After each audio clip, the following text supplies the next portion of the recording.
Hi students, the last class we started our second chapter from history, from trade to territory. In this class, I already told you when the Britishers came in India, then what attracted the East India Company in India, then who was the last Mughal emperor during that time, when did the last Mughal emperor Aurangzeb died, then how they struggled against the local Nawab, etc. Okay, if so, I asked some questions to you about the previous classes. Are you ready? Okay. Who was the last powerful Mughal emperor in India? Who was the last powerful Mughal emperor in India? Yes, correct answer. That is Aurangzeb. When did he died? 1707. What attracted Britishers or what attracted East India Company in India? The fine cotton products and silks, then pepper, cardamom, cinnamon, cloves, etc. Okay. Then, how did the East India Company existed in Bengal? Their main province, the first province was Bengal. After the death of Aurangzeb, what happened in Bengal? The local Nawab asserted the power of Bengal and they divided the region and ruled. Okay, was the powerful local Nawab to fight against the British? Sirajuddaula. What happened between Sirajuddaula and East India Company? They fought a famous battle between East India Company and Sirajuddaula in 1757. Okay. Then who led the East India Company's army? Who led or who was the commander of East India Company during the Battle of Plassey in 1757? Robert Clive. Okay. Okay. Let's continue. Here, after the succession of Battle of Plassey, or after the Battle of Plassey, the actual Nawab of Bengal were forced to give land and vast sums of money as personal gift to company officials. Company officials of East India Company became powerful than local Nawab. So, what happened? The actual Nawabs of Bengal were forced to give their land and vast sums of money as personal gift to company officials. East India's company officials. അപ്പോൾ ഈ നവാബ്സ് ഒക്കെ അവരുടെ ടെറിട്ടറീസും അവർക്ക് ആവശ്യമുള്ള east India company ആവശ്യപ്പെടുന്ന ടെറിട്ടറീസും അതുപോലെ തന്നെ vast amount of money എന്ത് ചെയ്തു? They forced to give the company officials. Okay. Here Robert Clive himself amassed a fortune in India. He thought that it was his fortune to came India because he got a vast amount of money from India. So he had come to Madras. Madras was the old name of Chennai. Today's Chennai was known as Madras in the previous years. Okay. So Robert Clive came in Madras at the age of 80. But in 1764, when he came back to England, he was very rich man. Because one of the important thing he became rich was he was corrupted during the position of commander-in-chief in East India Company in India. So here in 1743, at the age of 80, he had come to Madras. When he was in 1767, he left India in Indian fortune worth here amount 401.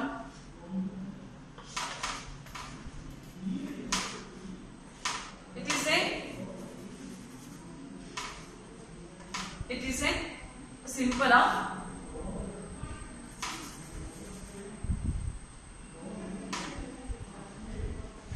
symbol of their currency. I think it's livres or pound or sterling. that his investment or his investment was 4,01,102 livres amount what he occupied or achieved. Okay, then interestingly, ഇത്രയും amount അദ്ദേഹത്തിന്റെ ഇന്ത്യയിൽ നിന്നും സമാഹരിച്ചതാണ്. But one interesting thing, ഇതിൽ നിന്ന് നമുക്ക് എന്ത് മനസ്സിലാക്കാം? From this we could understand he was corrupted. But interestingly, a funny thing was when he was appointed as governor of Bengal, he asked other officials don't corrupt. ഇത്രയും corrupted ആയ Robert Clive governor ആയിട്ട് അധികാരമേറ്റപ്പോ അദ്ദേഹം മറ്റുള്ള company ഓഫീഷ്യൽസിനോട് പറയാണ് company ഒരിക്കലും എന്ത് ചെയ്യാൻ പാടില്ല, കറപ്റ്റഡ് ആവാൻ പാടില്ല. ഭയങ്കര ഫണ്ണി ആയിട്ടുള്ള കാര്യം അല്ലേ? അതാണ് പറഞ്ഞത്. Interestingly when he was appointed as governor in Bengal, he asked the company to don't corrupt. And here in 1772 he was cross-examined by the English Parliament. അപ്പോൾ ഇദ്ദേഹത്തിന്റെ കറപ്ഷനൊക്കെ അറിഞ്ഞിട്ട് ബ്രിട്ടീഷ് പാർലമെന്റിൽ ഇദ്ദേഹത്തെ വിചാരണയ്ക്ക് വിളിച്ചു. 1772 through the cross-examination, the Parliament declared he was corrupted. As a result, in 1774 he committed suicide. That is the Robert Clive's life. ഇത്രയും കഷ്ടപ്പെട്ട് മറ്റുള്ളവരെ എക്സ്പ്ലോയിറ്റ് ചെയ്ത് എമൗണ്ട് എന്ത് ചെയ്തു? 1774 അദ്ദേഹത്തിന് അനുഭവിക്കാനുള്ള യോഗം ഉണ്ടായില്ല. He committed suicide because of acquisition of property from India as corrupted means. Okay. However, Robert Clive was corrupted. However, not all company officials succeeded in making money like Clive. അദ്ദേഹം corrupted ആണെന്ന് വിചാരിച്ചിട്ട് എല്ലാ British ഓഫീഷ്യൽസും എന്തല്ലായിരുന്നു, company ഓഫീഷ്യൽസും corrupted ആയിരുന്നില്ല. Many died an early death in India due to disease and war, and it would not be right to regard all of them as corrupt and dishonest. Others, like Robert Clive, other company officials also died in disease and in war, etc. In their early age.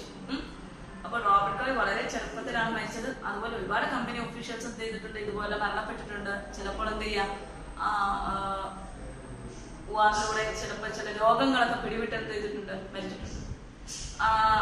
Did you see the Malayalam film Palashiraja? Some of them are attacked by like local rulers like Palashiraja and other strong rulers like Sirajuddaula, etc. Here, many of them came from humble backgrounds and their uppermost desire was to earn enough in India. European countries എന്നൊക്കെ പറയുമ്പോൾ നമ്മൾ വിചാരിക്കും they were rich in every means. അവർ rich ആയത് എങ്ങനെയാണ്? They acquired or captured some territories from Asia, Africa and Latin America and plundered our resources. Then they became powerful and richest. അതിനു മുന്നേ എന്താ, അവര് നമ്മളെ ഇന്ത്യക്കാരെ പോലെയൊക്കെ എന്തായിരുന്നു, പാവങ്ങളായിരുന്നു. So some of them came from humble backgrounds and their dream was to earn from these colonies like India and other. Like India, they had separate colonies in Asia, Africa and Latin America and different parts of world. So their aim was to collect resources or to become richest in their life. Ipo England എന്നൊക്കെ പറയുമ്പോൾ നമ്മളുടെ മനസ്സിലേക്ക് വരുന്ന richest ആയിട്ടുള്ള country. അവരെങ്ങനെയാണ് richest ആയത്? നമ്മളെപ്പോലുള്ള രാഷ്ട്രങ്ങളെ plunder ചെയ്ത് എക്സ്പ്ലോയിറ്റ് ചെയ്തൊക്കെ ആണത്. They became powerful and richest. ഇതിനു മുന്നേ അവരുടെ അവസ്ഥ എന്തായിരുന്നു? നമ്മളെപ്പോലുള്ളൊക്കെ അവസ്ഥകൾ തന്നെയായിരുന്നു. There is a difference that changes happen first in European countries, then so after several years or centuries we had some change like that. പക്ഷെ മാറ്റങ്ങൾ അല്ലെ റിഫോംസ് ആദ്യം എത്തിയത് എവിടെയാണ്? യൂറോപ്യൻ രാജ്യങ്ങളിലാണ്. പിന്നീടാണ് നമ്മൾ എന്താ തുടങ്ങിയത്, ഇതുപോലെ കൾച്ചർ ഡെവലപ്പ് ചെയ്യാൻ തുടങ്ങിയത്. Technology, in the field of technology, culture changes etcetera. Then here humble backgrounds, and the aim was or dream was to earn enough in India and return to Britain and lead a comfortable life. എന്തിനാ നമ്മളുടെ വീട്ടിൽ നിന്നൊക്കെ അല്ലെങ്കിൽ നമ്മുടെ ബന്ധുക്കൾ relatives ഒക്കെ എന്തിനാ ഗൾഫിലൊക്കെ പോകുന്നത്, എന്തിനാ ഫോറിൻ കൺട്രീസിൽ പോകുന്നത്? നമുക്കൊരു ഡ്രീം ഉണ്ട്, അവിടെ പോയി കുറെ കാശ് ഉണ്ടാക്കണം, എന്നിട്ട് ഇവിടെ വന്ന് സുഖമായിട്ട് ജീവിക്കണം. Like that they had also same aim or dream, because the countries like India, China and the African countries etc. were resourceful during that time. Because of common people had no right to utilize that resources. During that time, the local Nawabs and the kings, emperor, etc. only had right to use the resources. So the resources are concentrated in few hands only. So common people didn't enjoy these resources. So when they came India and like India, they came several countries in Asia, Africa and Latin America. They saw rich resources. So their aim was how to attain that resources. ആ ലക്ഷ്യത്തോടു കൂടി ഈ രാഷ്ട്രങ്ങളുടെ ഈ കോണ്ടിനെന്റ്സിലെ Asia, Africa, Latin America തുടങ്ങിയ കോണ്ടിനെന്റ്സിലെ മിക്ക രാഷ്ട്രങ്ങളും എന്ത് ചെയ്തു? കോളനികളാക്കുകയാണ് ഉണ്ടായത്. What you mean by colonisation? First chapter we already learned what you mean by colonial or colonization. What you colonization? A country imposed their political, economic and political domination or economic domination of other countries without their permission. That is colonization. അല്ലേ? ഒരു രാജ്യം മറ്റൊരു രാജ്യത്തിന്റെ സമ്മതമില്ലാതെ അവിടെ രാഷ്ട്രീയ അധികാരവും സാമ്പത്തിക അധികാരവും കൈയടക്കുന്നതിനാണ് നമ്മൾ എന്ത് വിളിക്കുന്നത്? Colonisation. Okay, then here those who managed to return with the wealth, led flashy lives and flaunted their riches. Their aim was to earn more from India and lead a comfortable life, and some of them were extravagant. What do you mean by extravagant? Extravagant means ധൂർത്തടിച്ച് കളയുന്ന ആൾക്കാരുണ്ട് അല്ലേ നമ്മളുടെ ഇടയിൽ തന്നെ.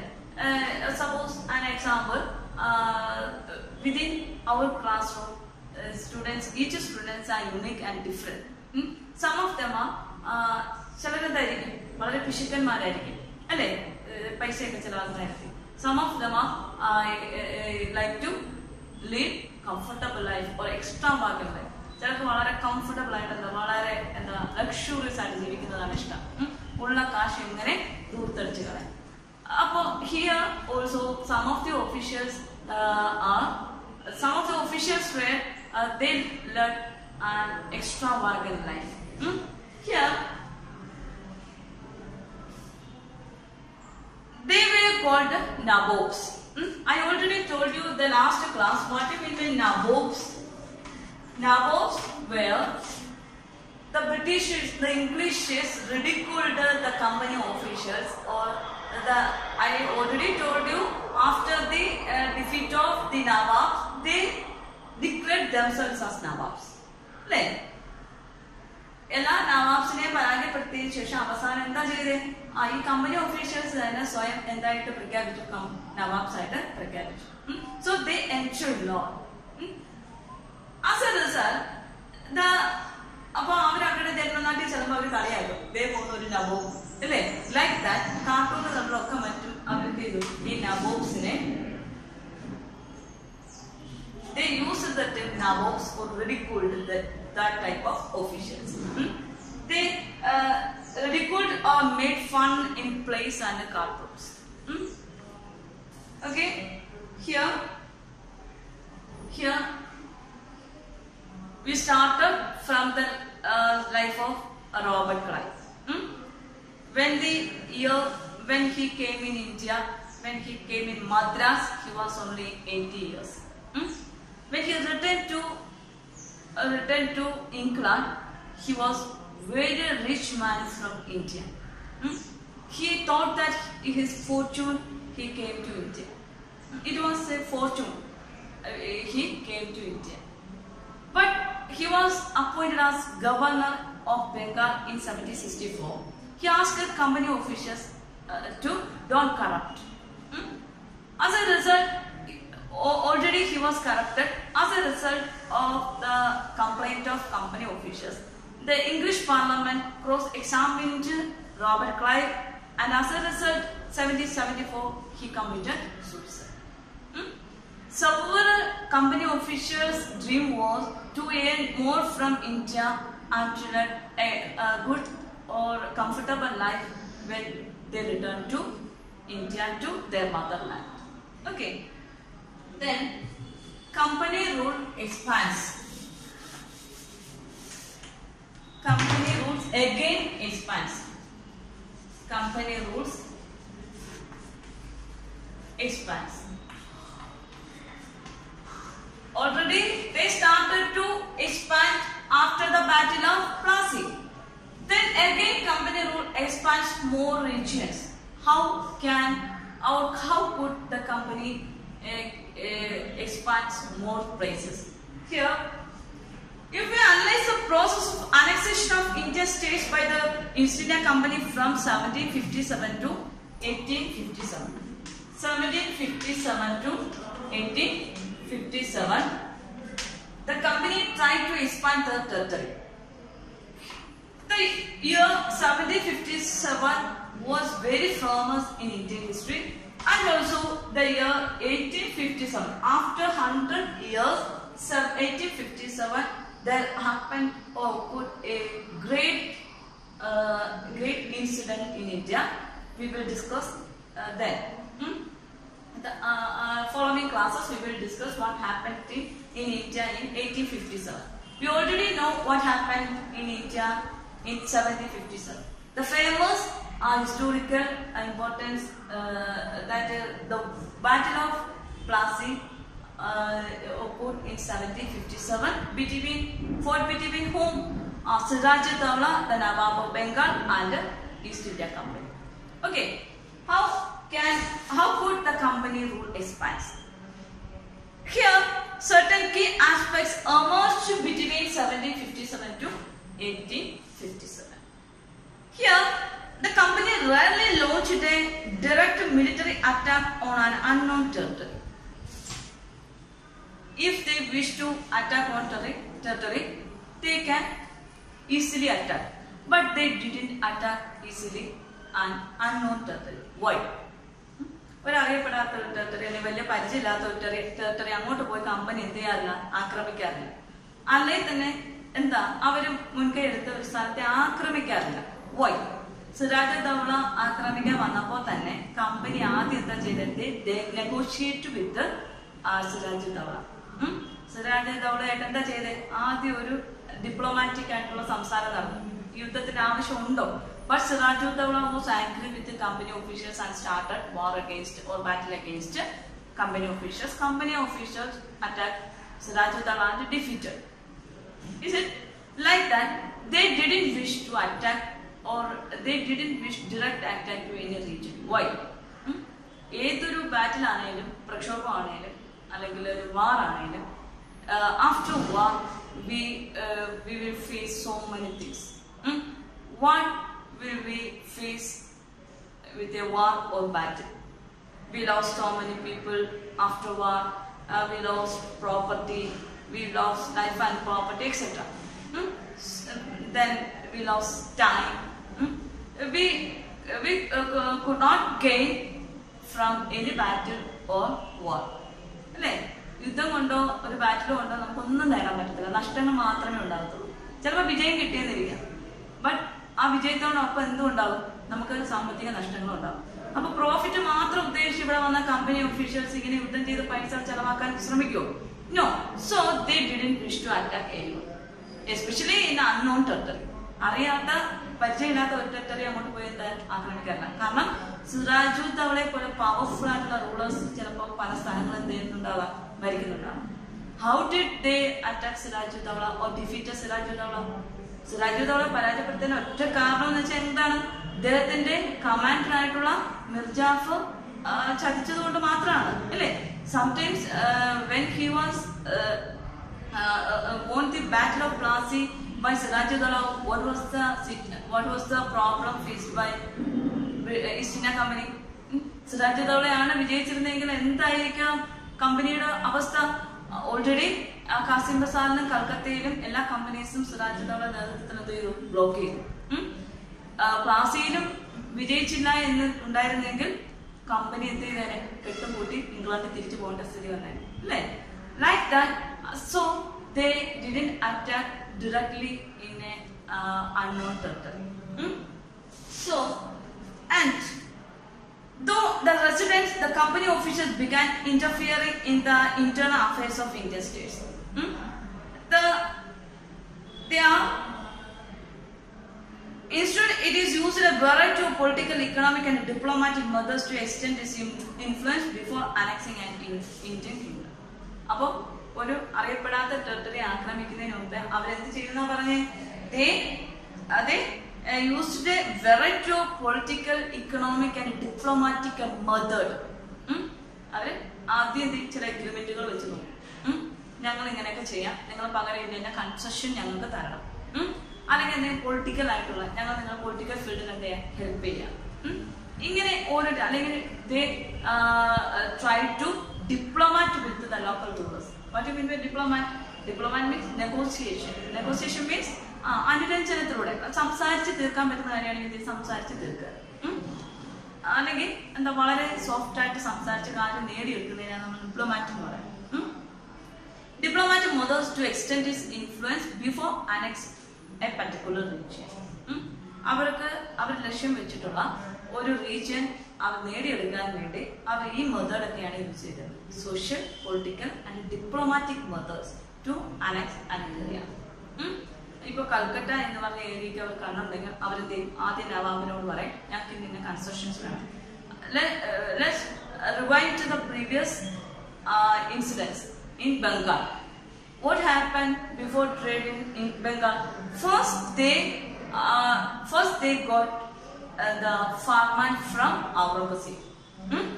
After getting that duty-free trade, that right to conduct duty-free trade, what happened? They began to construct forts without the permission of Aurangzeb. Unfortunately, Aurangzeb died in 1707. I already told you after his death, so many local Nawabs emerged, and they captured different regions. The same method they used before the local Nawabs, but some of them were powerful. They didn't like the East India Company's interference in political, social, and economic field in India. So they reacted against the company. When they reacted against the company also reacted against the local Nawabs, and they began to defeat the local rulers. So this history was new by other local Nawabs. So some of them, without arguing, they given their territory, and they allowed the British officials to collect the revenue from the particular regions, etc. അപ്പോൾ കുറെ മിക്ക almost all local നവാബ്സിനും അറിയാം എന്താണ്, ഇവര് tax collect ചെയ്യാൻ സമ്മതിച്ചില്ല എന്നുണ്ടെങ്കിൽ, ചെയ്യാൻ കഴിഞ്ഞില്ലെങ്കിൽ എന്ത് ചെയ്യും, they started to annex that territory. അപ്പൊ ആ പർട്ടിക്കുലർ റീജിയനെ അവർക്ക് റവന്യൂ കളക്ട് ചെയ്യാൻ സമ്മതിച്ചില്ല എന്നുണ്ടെങ്കിൽ എന്ത് ചെയ്യും, ഈ സോഷ്യൽ, പൊളിറ്റിക്കൽ, ഡിപ്ലോമാറ്റിക് മെത്തേഡ്സ് ഒന്നും they directly attack that local Nawabs, and they annex the territory and put the local Nawab to jail. So it's a starting activities of British, because first they came as traders, then gradually they occupy some rights and privileges from local Nawab. Then they started to interfere in political and social field. Then they captured the total area. That was the procedure of British. They were intelligently organized, managed and planned. Their planning, organized, and all are very logical and intellectual manner. വളരെ planned ആയിട്ടാണ് അവർ എന്ത് ചെയ്തിട്ടുള്ളത്, എല്ലാ കാര്യങ്ങളും കൈകാര്യം ചെയ്തത്. Because first they came in India. When the time they came in India, they observed the Indian subcontinent was divided into about 600 local or princely states. Each princely states were they were enemies of each other. So they thought that it is easy to capture the administration of India. അവരോട് വന്നപ്പോ എന്താ, കുറെ local nawabs ഉണ്ട്, princess ഉണ്ട്. അവരെന്ത് ചെയ്തു, പരസ്പരം അങ്ങോട്ടും ഇങ്ങോട്ടും ശത്രുതയാണ്. I again ask you, when you see the Malayalam film Palshi Raja, you will know the local Nawabs between the same territory, even though they were relatives, they enemies each other. അവരുടെ relatives ആണെങ്കിൽ പോലും അവരെന്താണ്, പരസ്പരം പവറിന് വേണ്ടി ശത്രുക്കളാണ്. അത് ബ്രിട്ടീഷുകാർക്ക് സ്വന്തം മരുമകനെ ഒറ്റ കൊടുക്കുന്ന സീനൊക്കെ നിങ്ങൾ കാണണം. That is historically important film. There were so many films like that. ഇതൊക്കെ കാണുകയാണെങ്കിൽ നമുക്ക് ഹിസ്റ്ററിയെ കുറിച്ച് ഏകദേശം ഒക്കെ എന്ത് ചെയ്യും, ഒരു ധാരണ കുറച്ചുകൂടെ കിട്ടും. അപ്പോ ഈ 600ഓളം നാട്ടുരാജാക്കന്മാരെ പരസ്പരം ഒരുമിച്ച് തോൽപ്പിച്ച് ബ്രിട്ടീഷ് അഡ്മിനിസ്ട്രേഷൻ കൈയെടുക്കുക എന്ന് പറഞ്ഞാൽ it is very difficult. So they planning, organizing and organizing some logically they planned. How did they acquire or capture almost all Indian territories? ആദ്യം ഒരു ലോക്കൽ നവാബ്സിനെ കീഴടക്കി കഴിഞ്ഞാൽ സ്വാഭാവികമായിട്ട് അടുത്ത ലോക്കൽ നവാബ്സിനെ, ലോക്കൽ പ്രിൻസ്ലി സ്റ്റേറ്റ്സിന് എന്താ, ബ്രിട്ടീഷുകാരെ ഭയമായിരിക്കും. അവരുടെ കയ്യിൽ മോസ്റ്റ് മോഡേൺ വെപ്പൺസ് ഉണ്ട് അല്ലേ. ചിലപ്പോ അറ്റാക്ക് ചെയ്ത് കീഴടക്കുന്നതിനെക്കാട്ടും നല്ലത് ചില റൈറ്റ്സും പ്രിവിലേജസും കൊടുക്കുന്നതാണ് എന്ന് അവർ ആദ്യം ചിന്തിച്ചു. ആദ്യം ഒരു ആവശ്യം കഴിഞ്ഞാൽ പിന്നെ കമ്പനിയുടെ ആവശ്യം വീണ്ടും വീണ്ടും ഇൻക്രീസ് ചെയ്തോണ്ടിരിക്കും. ആദ്യം duty free concession, then they want finance to maintain their military and property, then they want territories, then they want to right to build a force. Such needs are increasing day by day. Finally, some princes or kings protest against the British. There was no result for that protest. എല്ലാവരും ഒരുമിച്ച് നിന്നിരുന്നെങ്കിൽ എന്ത് ചെയ്താനെ, ചിലപ്പോൾ protest ചെയ്യാൻ കഴിഞ്ഞാനെ. ബ്രിട്ടീഷുകാർക്ക് തന്നെ അറിയാൻ പരസ്പരം എല്ലാവരും ശത്രുക്കളാണ് അല്ലെ. So easily they could attain the territories one by one. അപ്പൊ അവർ ചെയ്ത ഒരു സ്ട്രാറ്റജി എന്ന് പറഞ്ഞു കഴിഞ്ഞാൽ, ആദ്യം ഒരു നവാബിനെ അല്ലെങ്കിൽ ഒരു പ്രിൻസിനെ കാണുന്നു, ഒരു കിങ്ങിനെ കാണുന്നു, അദ്ദേഹത്തിന്റെ ശത്രു ആരാണെന്ന് കണ്ടുപിടിക്കുന്നു, ആ ശത്രുവിനെ പരാജയപ്പെടുത്താൻ കമ്പനി ഹെൽപ്പ് ചെയ്യും. So naturally the prince was very comfortable to East India Company. Then അദ്ദേഹത്തിന്റെ അടുത്ത ശത്രുവിനെ കാണുന്നു, എന്ത് ചെയ്യുന്നു, അടുത്ത ശത്രുവിനെ പരാജയപ്പെടുത്താൻ സഹായിക്കുന്നു. ബംഗാളിലാണ് നടക്കുന്നതെങ്കിൽ ചെന്നൈയില് അവിടുത്തെ ബ്രിട്ടീഷ് ഒഫീഷ്യൽസ് ഇതേ സ്ട്രാറ്റജിയാണ് യൂസ് ചെയ്യുന്നത്. അവസാനം ഒരുപാട് ലോക്കൽ റൂളേഴ്സിനെ പരാജയപ്പെടുത്തി വരും, പിന്നെ കുറച്ചു പേരെ പരാജയപ്പെടുത്തിയാൽ പോലെ അത് എന്താ, പിന്നെ ബ്രിട്ടീഷ് ഗവൺമെന്റ് അല്ലെങ്കിൽ ഈസ്റ്റ് ഇന്ത്യ കമ്പനി നേരിട്ട് എന്ത് ചെയ്യും, ഇവരെ പരാജയപ്പെടുത്തും. ഇങ്ങനെ ഗ്രാജുവൽ പ്രോസസ്സിലൂടെ finally they occupied almost all Indian territory. Okay, here അതിനുവേണ്ടി അവർ ഒരുപാട് methods, what were the political, economic and military methods, diplomatic methods to annex the territory of India. One of them was the company forced the states into subsidiary alliance. One of the important military strategy or political strategy was subsidiary alliance. What do you mean by subsidiary alliance? Subsidiary alliance.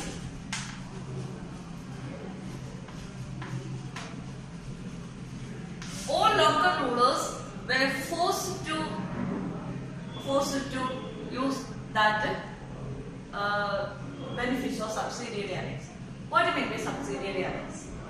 Here, according to the terms of this alliance, Indian rulers were not allowed to have their independent armed forces. They were very cunning.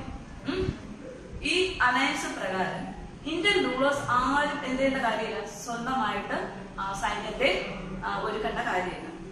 ഒരു രാജ്യത്തെ അടുത്ത് കിടക്കുന്ന റീജിയനെ പരാജയപ്പെടുത്തുന്നതിന് വേണ്ടി അവർ സ്വന്തമായിട്ടൊരു military force ഉണ്ടാക്കുന്ന കാര്യമില്ല. ആര് കൊടുക്കും military force-നെ? East India Company will give military forces. They were to be protected by the company.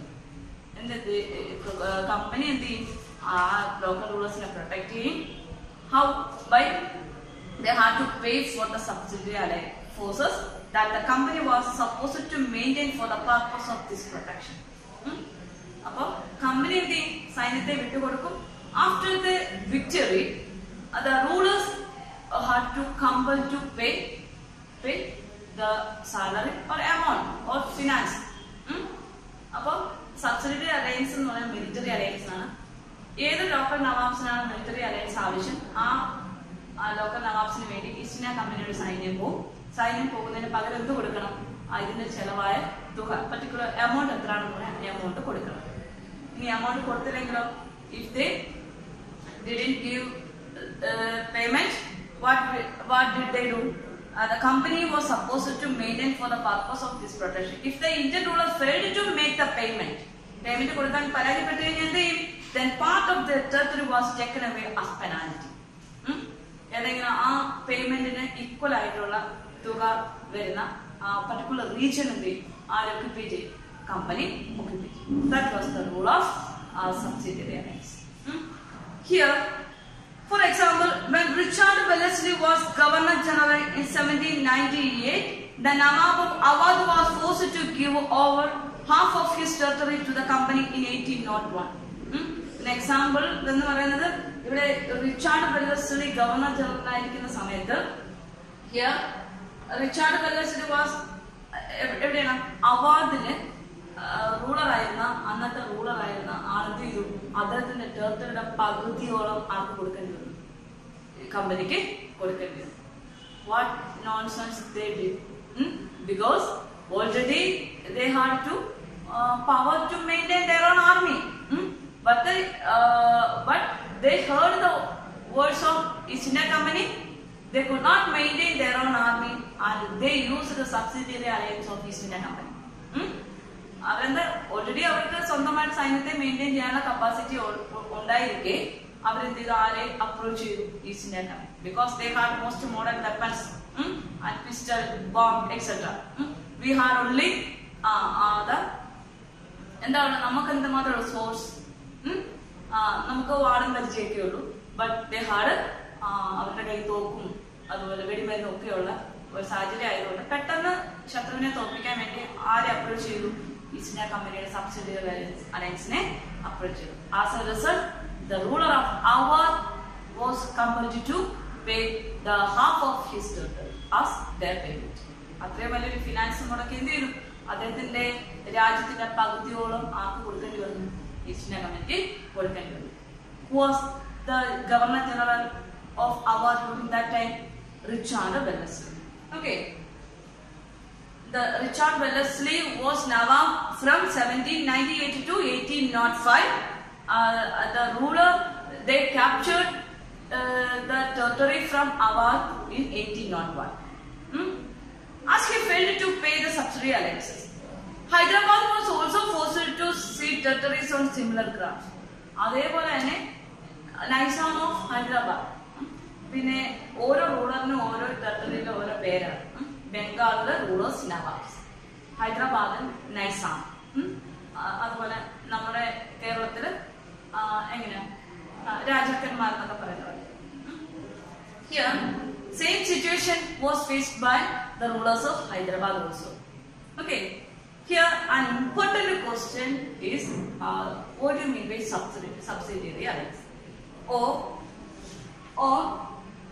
here, what was the terms and conditions of subsidiary alliance? What was the terms and conditions put forward by East India Company according to subsidiary alliance? According to the terms of this alliance, the East India Company give military forces to the local rulers, and the local rulers will pay, or they are compelled to pay the payments. If they fail to pay the company officials, what the company officials do? They they will annex their territory or half of the territory. As a part of this alliance, the ruler of Awadh had to compelled to pay the half of his territory. And the same situation was faced by the Nizam of Hyderabad also. Okay, this was subsidiary alliance. According to this alliance, the company Indian rulers were not allowed to have their independent armed forces. They were to be protected by the company, but had to pay for the subsidiary forces that the company was supposed to maintain for the purpose of this protection. If the Indian rulers failed to make the payment, then part of the territory was taken away as penalty. For example, when Richard Wellesley was Governor General, the Nawab of Awadh was forced to give our half of his territory to the company in 1801. As he failed to pay for the subsidiary alliances. The same situation was faced by the ruler of Hyderabad also. Okay. From this type of diplomatic and political military alliance, they started to expand their territory.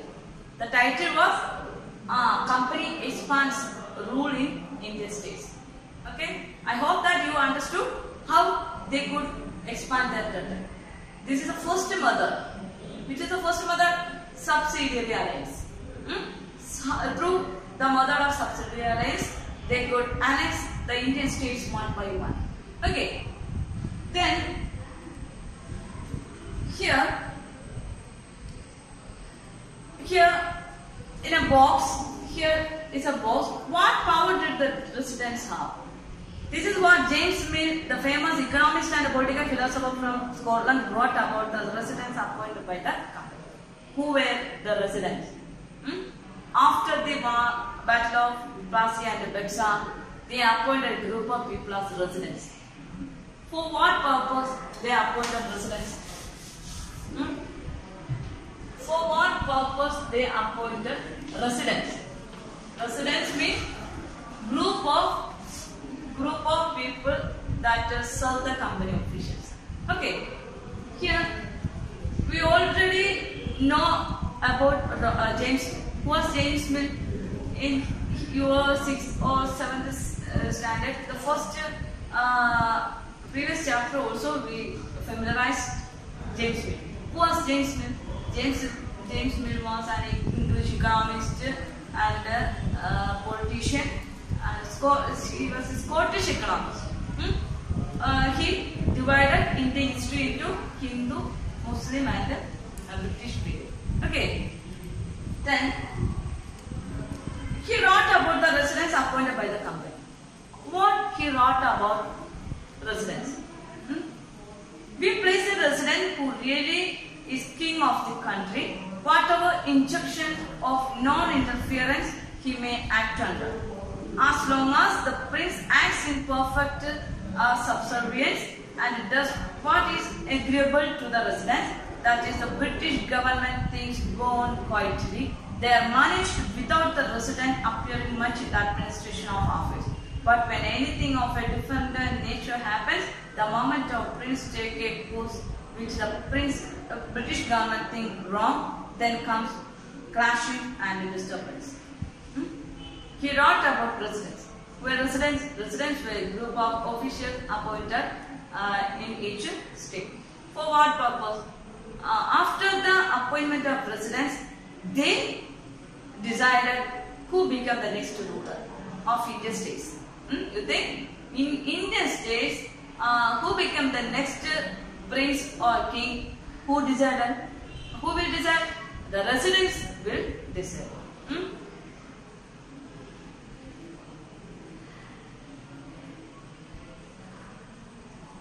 Here,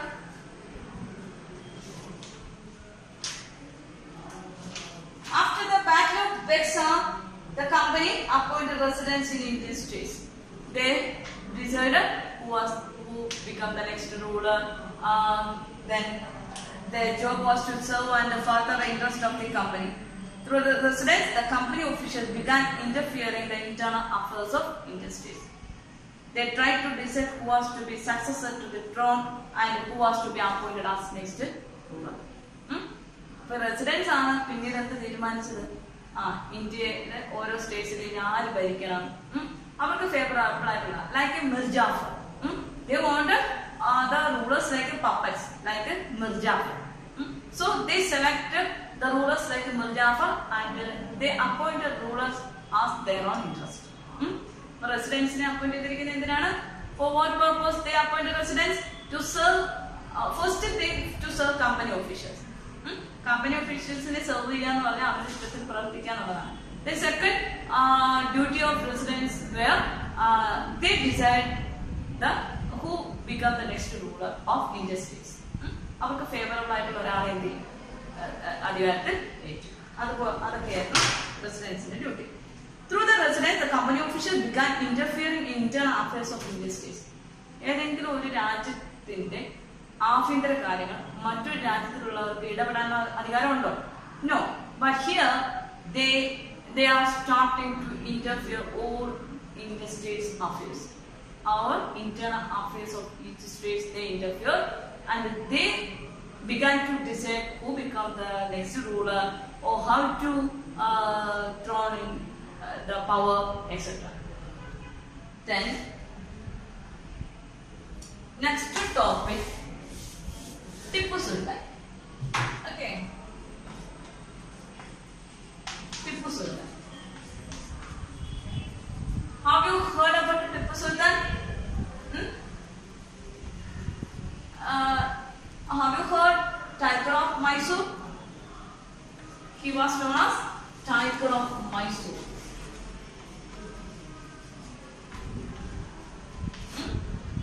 Then who was known as Kerala Lion or Lion of Kerala?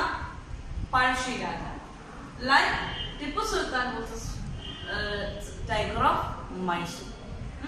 നമ്മുടെ കേരള സിംഹം പഴശ്ശി രാജാവിനെ കേട്ടിട്ടുള്ളത് പോലെ ഇദ്ദേഹത്തെ വിളിക്കുന്നത് എങ്ങനെ? മൈസൂർ കടുവ എന്നാണ്. Tipu Sultan was also a famous and powerful ruler like Palshi Raja and Sirajuddaula, etc. Okay, here Tipu Sultan, the company resorted to direct military confrontation when it saw threat to its political and economic interests. This can be illustrated with the case of southern Indian state of Mysore. I already told you they didn't directly attack the unknown territory. Or known or unknown territory. നമുക്കറിയാം നേരിട്ട് എന്തെയല്ല ആക്രമിക്കാറില്ല. First they studied about the particular ruler. അപ്പോൾ ആദ്യം എന്ത് ചെയ്യും? ആ റൂളറിനെ കുറിച്ച് പഠിക്കും. Whether he was weak or strong. അദ്ദേഹം എന്താണ്? വീക്ക് ആണോ സ്ട്രോങ് ആണോ? If he was strong, they wanted to prepare more. അഥവാ അദ്ദേഹം ആ റൂളർ വളരെ പവർഫുൾ ആണെങ്കിൽ എന്ത് ചെയ്യണം? ഇവർക്ക് കുറെ കൂടെ എന്ത് ചെയ്യണം? പ്ലാനിങ് ഉണ്ടാവണം, അല്ലെങ്കിൽ കുറച്ചൊരു പ്രിപ്പറേഷൻ വേണം in military or other matters. Here, Mysore had grown in strength under the leadership of the powerful rulers like Hyder Ali and his son. Hyder Ali was the ruler of Mysore and his son was Tipu Sultan, was strong ruler in Mysore. Okay, next class we will study more about Tipu Sultan and Mysore. Okay, let's wind up this class. We will see in next class with the next topic.